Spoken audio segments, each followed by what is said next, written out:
Hello hall இன்னைக்கு காலையிலேருந்தே மழை தூறல் விழுந்துகிட்டே இருந்தது. ஒரு மதியம் போல் பயங்கரமாக மழை ஸ்டார்ட் ஆகிடுச்சு. நல்லா பெஞ்சிட்டு இருந்தது. ஹாசினி எழுந்து வெளியவே வரல. ஏன்னா அவளுக்கு மழை அவ்வளோவா பிடிக்காது. தலைமையிலலாம் தண்ணி விழும் அப்படின்னு சொல்லிட்டு வரவே மாட்டா.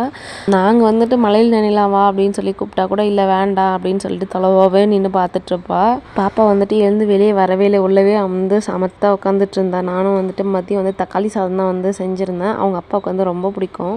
அவருக்காகவே வீக்லி 2 டைம்ஸ் செஞ்சுருவேன். நானும் பாப்பாவும் சாப்பிட்டுட்டு ஈவினிங் போல் அவள் அத்தை வீட்டுக்கு கூட்டிகிட்டு போயிருந்தேன். காலையிலேருந்து கேட்டுட்டு இருந்தா மழை நின்றுது என்ன கூட்டிகிட்டு போனோம் அப்படின்னு சொல்லி ஆர்ப்பாட்டம் பண்ணிட்டு இருந்தா. ஏதாச்சும் ஒன்று உட்காந்துட்டு அவள் கிச்சன்லாம் சமைச்சிட்டு இருப்பா. இதுதான் என் கிச்சன் அப்படின்னு சொல்லிட்டு என்னடா பண்ணுறேன்னு கேட்டால் தக்காளி சிக்கன் செய்கிறேன்னு சொன்னேன். இதுவரையும் நானே அப்படி ஒரு ரெசிபி கேள்விப்பட்டதில்ல. அவள் எங்கே கேட்டான்னு தெரியல. அப்புறம் பார்த்தா அப்படி ஒரு ரெசிபி இருக்குது. எங்கே தான் இதெல்லாம் கற்றுக்குறாளோ தெரியல. நைட்டுக்கு தோசை போட்டு கொடுத்துட்டு அவளே சாப்பிட்டுப்பா. அப்புறம் எனக்கு கொஞ்சம் ஸ்டிச்சிங் ஒர்க்கெல்லாம் இருந்தது. அதெல்லாம் முடிச்சுட்டு கொஞ்சம் நேரம் டிவி பார்த்துட்டு தூங்கிட்டோம்.